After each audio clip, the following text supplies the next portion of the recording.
Well, I now own a jigsaw, so I'm basically unstoppable.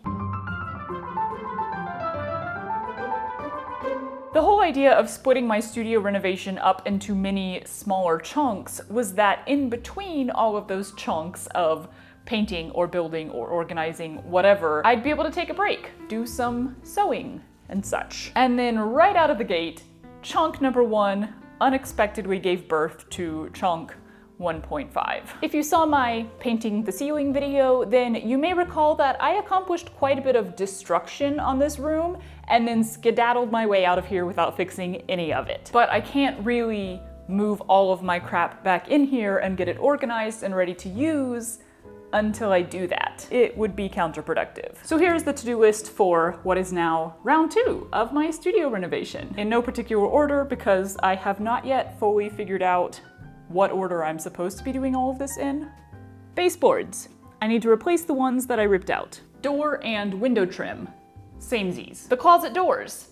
I don't like them. I'm gonna take them out and replace them and then hopefully do something fun with them, if that works out. The windowsill, or stool, I've also heard it called. I didn't actually rip it out because it's kinda in there, like in the wall, but I am planning to create a new, wider shelf-like thing on top of it. The entry door. I was thinking maybe I would just paint this for now, so I didn't remove any of the trim, but now I'm thinking, while I'm changing the closet doors, maybe I should just change this one too, change the trim, rip it all out. Wahoo! I really like cool doors, y'all. These are so boring. I just want a house where like almost every single door in the house is different. Oh yeah, and before I officially finish round 2, I'd love it if I could get this lamp to actually turn on. I'm in a bit of a stalemate at the moment though, because a lot of these changes start with procuring a large, or at least rather long, item. And I have the small car in the family. Matt's got the big boy,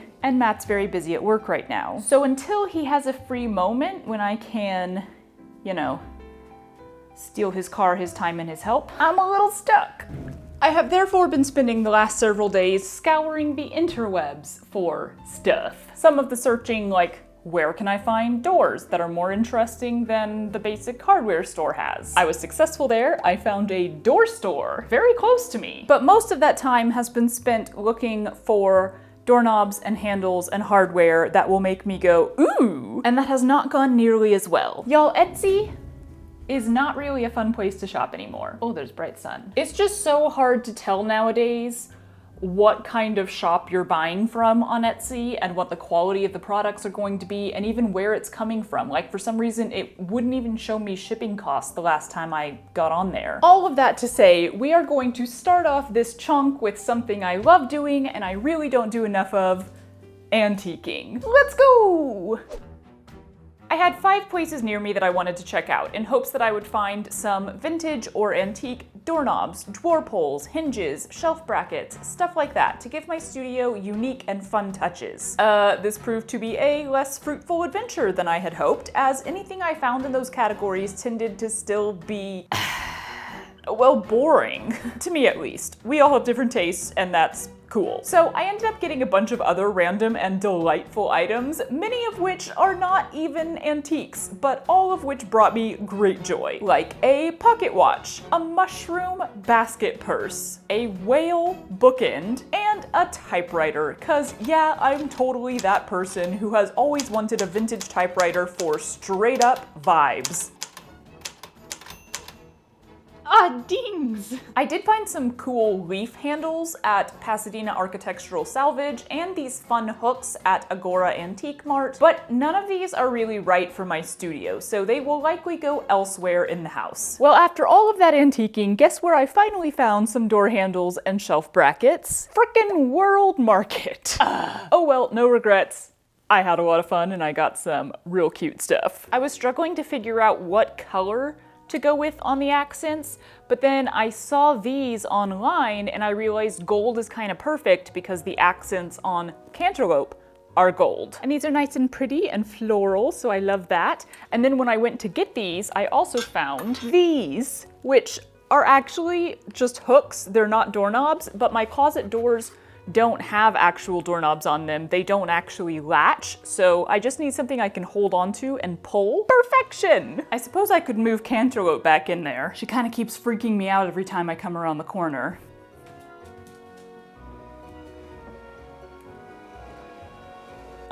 How did I get you out here? No, that's not good. Okay.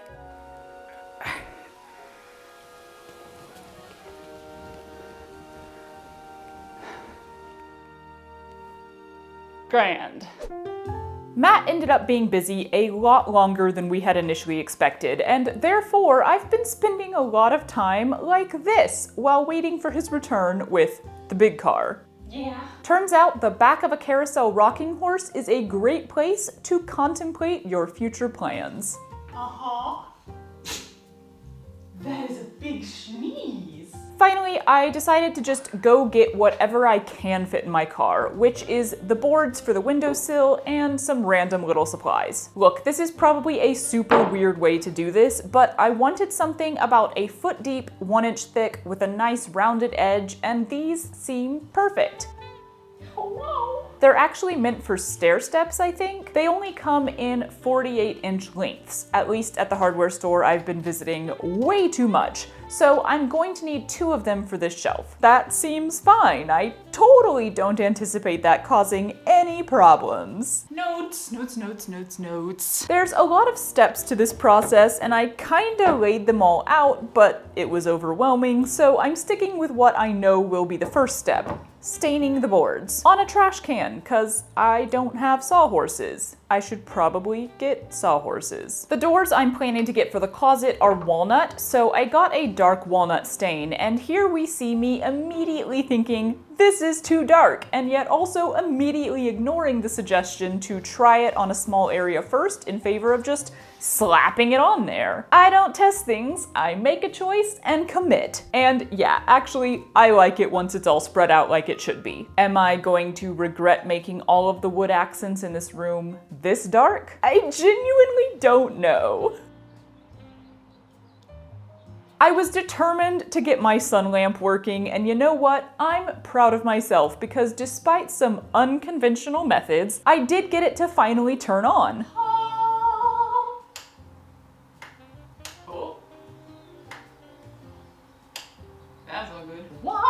However, given that my studio is not a rave nor a disco, that's not gonna cut it. Nope. Cheap products, y'all. The wires on the back of this thing are so tiny and short, they just keep snapping off.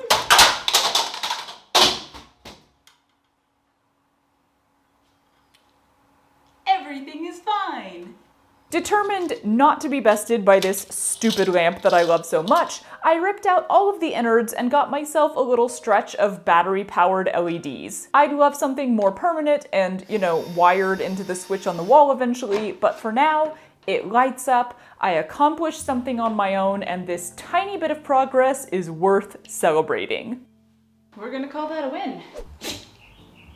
That's a big sneeze. And to immediately switch over to not worth celebrating, I started cutting down the window shelf planks to the 44 inches I desire and remembered that I have previous experience with a handsaw. It's actually way back there on this channel, and it wasn't good. You are very crooked. Y'all, I can't cut a straight line. I made sure to mark it out all the way around the entire piece so I could follow it perfectly, and nope, didn't happen.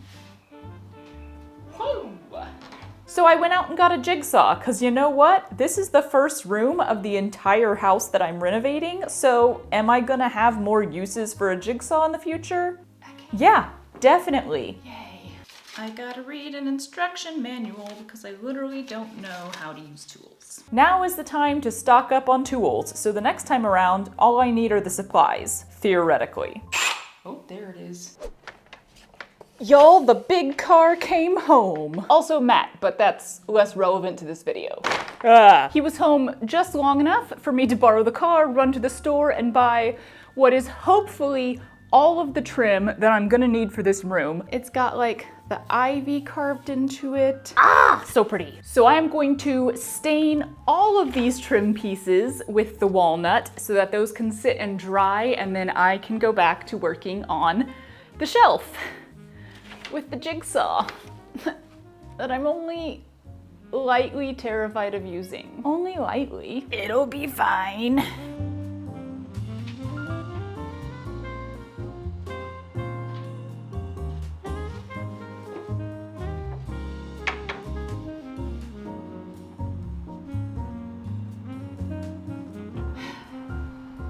I should not be wearing this dress while doing this.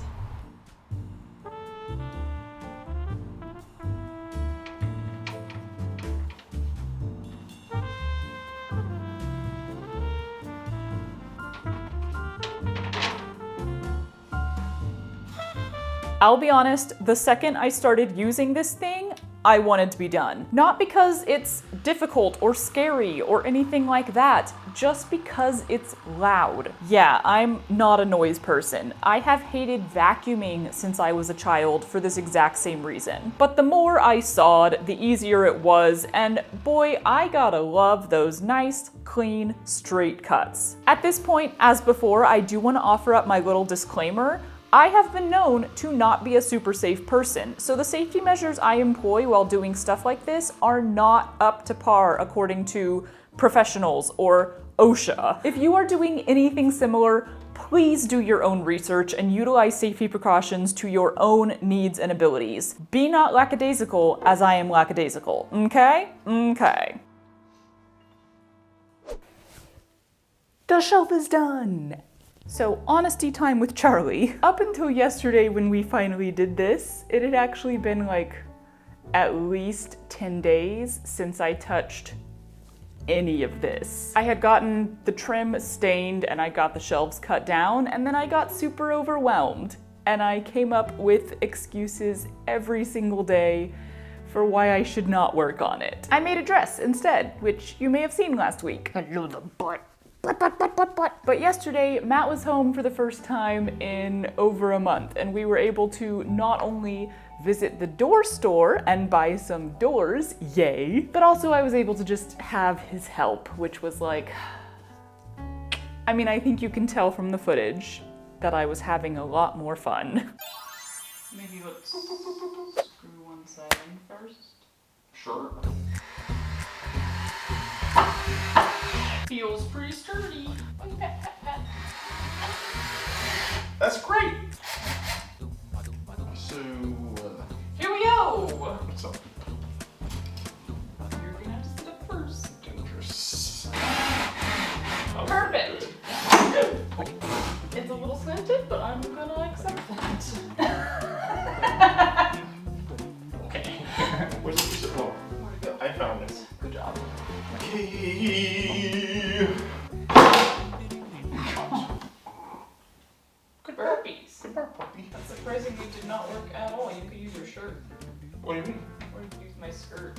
Didn't work. Worked perfectly. Didn't it still fall in my hand? I couldn't see if their battery discharge. Get a moist cloth. Hi, puppy. You're so pretty. You are so pretty.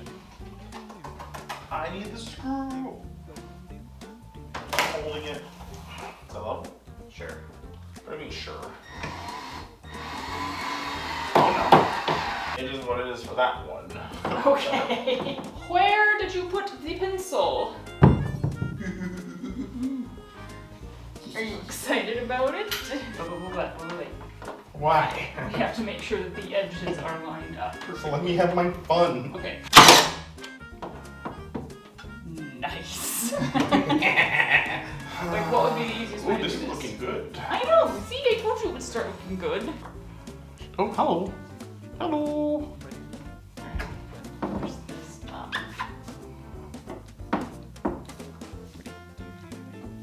Thanks, puppy. I think this is correct. It is. It's off centered. Oh, let's YOLO it. Yeah. This seems unfortunate. What? Don't worry about it.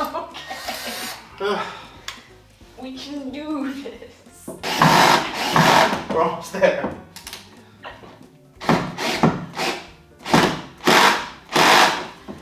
But I don't think that works. Yes, it does. And now we just screw this in. Like that. No, look at the wood block. Hey, don't eat random off the floor. That's not allowed. Are you such a little squish? My microphone. Oh no. Oh, look at the dummy. Look at the booty. You're adorable. Boink. So I am diving back in because we finally have progress and therefore I have motivation to keep going. I'm gonna get the closet doors out of here, which is difficult because, big surprise, the hinges were completely painted over. 2 hours, y'all. 2 hours to get these screws out. Don't paint over screws.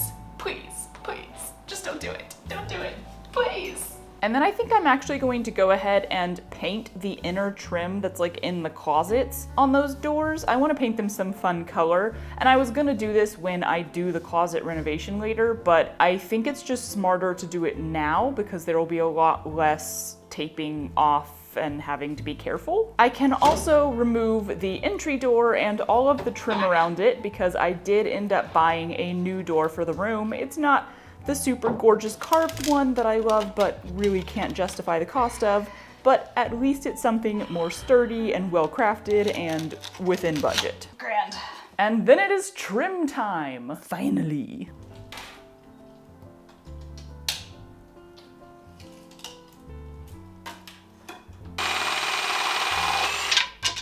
Not at all terrified. Fun fact, did you know that all the door frames in your house are probably ever so slightly different sizes, even if they're supposed to be the same size? Huh. Slightly different sizes. So you actually have to cut down doors to fit the specific frame. Very, very slowly. Oh, baby. Whoa! Wasn't that fun? And then there's the side bits that are supposed to have like exactly a 3mm gap perfectly around in the probably slightly warped frame, and I'm gonna set those aside for now because this whole thing is just melting my brain a little. Oh, and I immediately realized why there's a specific kind of paint that is used for door jambs. Whoops, which, yeah, I didn't use. So I sanded down all of that random wall paint purple. I put on a mask right after this test, for those of you who are worried. Okay, cool. Got myself more purple in the proper paint type, and painted those bad boys all over again. Matt had a free night, perfect timing, so we were able to go get the 12-foot long baseboards and ratchet them to the top of his car, always a blast. Slowly but surely, stuff is getting done. I got the baseboards stained, started getting the trim up around the doors. I'm much less bothered by the nail gun because it's loud, but only for a moment. Whew. I'm using clear, I'm gonna say this very carefully because it's the internet, caulk around the trim so it won't show. And yeah, I should have gotten the actual squeezy gun thing, but I didn't think I'd be doing as much of this as I ended up doing. I'll get one on my next trip. I am so happy with this trim though, y'all. I thought maybe the bright blue background with the darker wood on top would look weird, and hey, everyone has different tastes, so some people probably do think that it looks weird, but I am loving it. Onto the baseboards, I was really hoping I wouldn't have to go get myself a miter saw, mainly for the storage of it all. For those of you who don't know, our garage is destined to become Matt's sound studio eventually. That location is necessary because of the room size, ceiling height, foundation type. Sound engineers, am I right? They're so picky. But that means we won't really have a place to store larger tools like a full-on miter saw. So I tested the bevel, I believe it's called, on the jigsaw, and y'all, I think I can make this work. Y'all, that's not bad at all. At this point, stuff was just happening all over the place at random times whenever I could get it done. So here's a montage of work while I tell you some things I learned from my first real home renovation attempt. Number one, I hate sanding. It is my nemesis and it can go die in a hole. Even the electric sander does not make it any better for me. Like, at best, it's exhausting, and at worst, it's actually painful, and it's always demoralizing for some reason. I will take the jigsaw or the nail gun any day, but good lord, why is there always so much sanding? Sanding is officially my least favorite thing, but this already looks like I've owned it for like years instead of 3 hours. Number two, Much like I discovered with garment construction, the closer you look at the work of professionals, the more you realize that they are also just humans who make mistakes and cut corners, and nothing is really perfect, so there's no point in trying to make it perfect.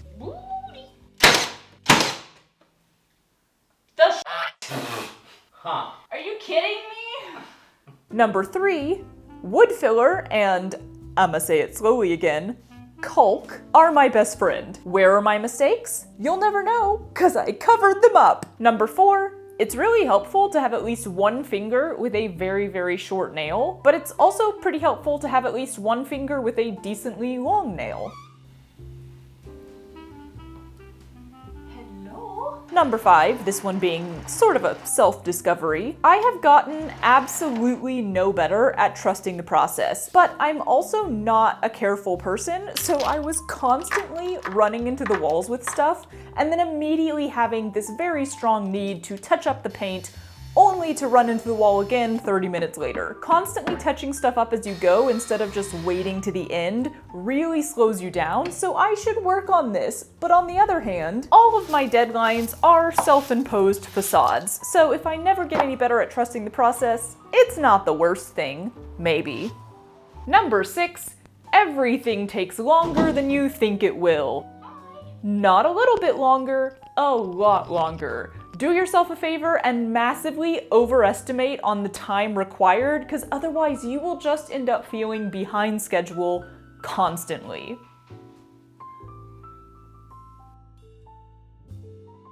I'm sweaty. And number 7, no matter how strong or tough or independent you are, my guess is that you don't have an 8 to 12 foot long arm span, so there are some things that are just going to be worlds easier if you get a friend to help you, and that's okay. And you know what? There are some things you might look at and go, I don't want to learn how to do that. So you can get a professional to do it, and that's also okay. Case in point, the doors. Everything else is done. But the doors for the closet and the entry still need to be sized and hung, and the entry one needs an actual like doorknob hole cut in it. And my brain feels like it's hitting a wall. I watched some videos where they're like, it's so easy to hang a door, and then there were like 15 to 25 steps, and why? I'm just gonna find a handyman to hang my doors. Why does everything sound like a euphemism? But until that time, I think it's safe to move back in. Did you look in here? Yeah, it's really bad because I'm gonna paint over it. Oh. I did it now. Oh, okay. The whole inside of these closets are getting repainted. Okay, so come on. Floors can come back in. Just go right here. Ow! Puppy. No. Wall back in its previous spot. I don't know where that is. Here-ish. I can move this around. I don't think old ladies smell like wood.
try.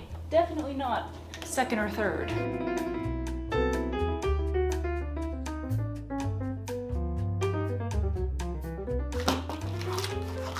Okay. What's that? No, you don't do mirrors.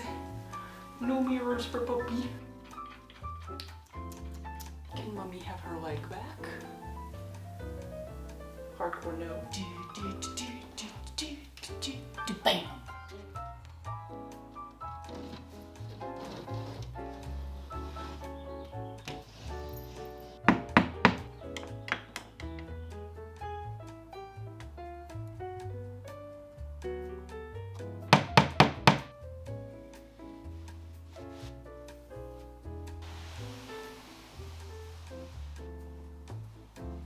Though she won't throw a crumb to you. Bam. Ba-bam. Once the handyman had come and gone, leaving my doors swinging from their hinges at last, I was able to add the fun touches that had sent me on the search for these very specific types of door in the first place. I want a little creativity corner over here, so I ordered some cork sheets and cut them down to fit the sunken insert in the middle of one door. I added some ribbons up in the corner just to make it cute, hot gluing them on the back before hanging the whole thing up with a bunch of mounting strips. Hopefully, should I ever decide I don't want this creativity corner after all, these will peel off cleanly. Then I could finally add these adorable insect thumbtacks I found, which go so perfectly with the insect doorknobs. Eep! On closet door number 2, I wanted a whiteboard, so I found these sheets at the hardware store for like 10 bucks, and I cut them down to size with the jigsaw, sanding the edge clean for what I very much hope will be the last time on this project. And then I use way more mounting strips to hang those up, because they are just a little bit heavier, but not much. I'm sure it'll be fine. Okay. Ugh.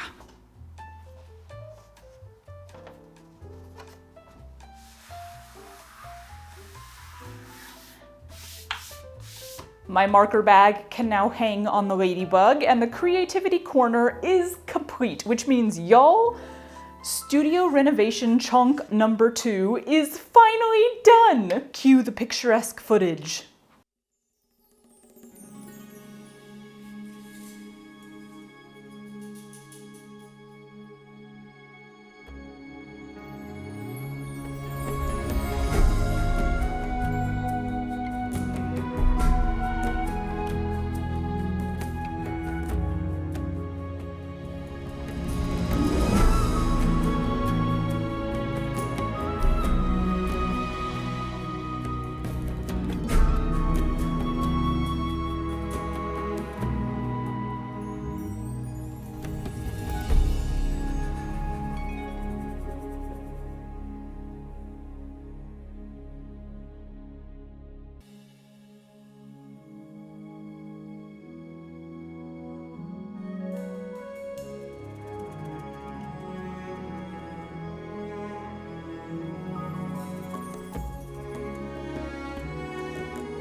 Y'all, the relief with which I sigh is vast. I love it so much, but oh my goodness, the journey to get here. Why was it so long?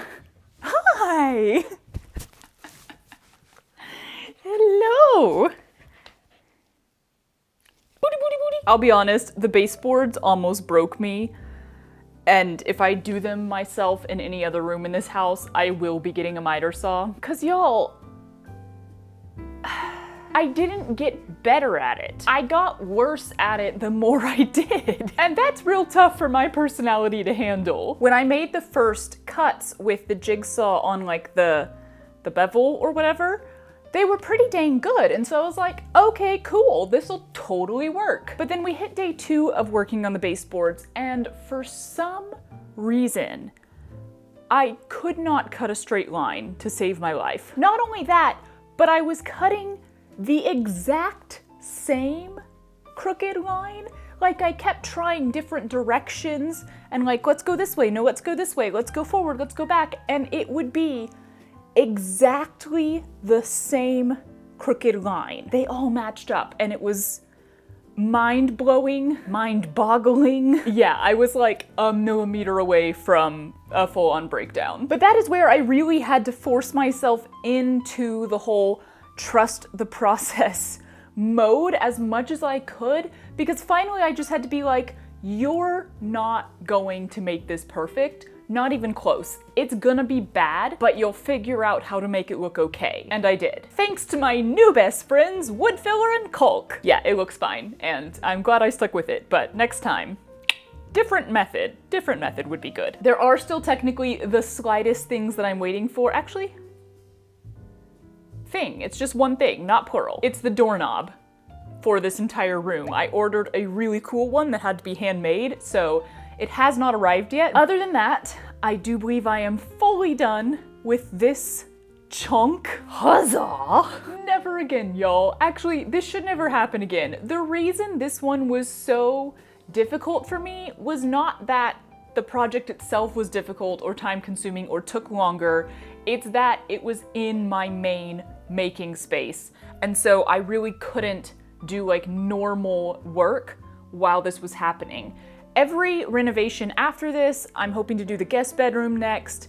It's like it won't matter how long it takes me because I'm not working out of that room. It can take ages if I want, and I'll just keep doing other stuff because my studio is usable. So, all should be grand. I am genuinely so proud of myself though for getting through this despite all the struggles I had along the way. I mean, it is sort of the same feeling that I got when I made my very first garment. It's maker's pride, which is why I think it's so fun to try out new skills and crafts and arts, cause like, yeah, I'm still proud of myself when I finish a garment, when I finish a project, but it's never quite the same as the rush of that first time with a new thing. Are makers just addicted to the rush?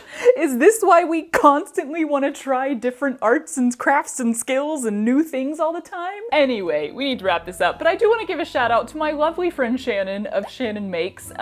If you haven't seen her new series, she's renovating a very old house that she purchased up in Nova Scotia, and it's fascinating. I'm so invested, but I just need to like say a very big thank you to her because she put up with me texting her all through this project, randomly stuff like, how much do you know about hinges? And she was a great source of information because she's way more experienced at stuff like this than I am, so thanks, Shannon. Anyway, my battery is dying, so what better time to end a video than before it dies. Later, taters!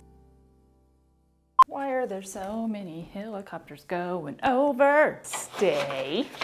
Stay. Ah! Can you get out of here? Can you move your booty? Ow. My back. Ow. Hi. Mwah. Ow. Ow. Why did I do that? How is this safe? Damn it. You've been fired from tool use. What? Due to lack of availability. Ah. Beep, beep, beep. Damn it, that is the exact thing I was trying not to do. There's a plane going over.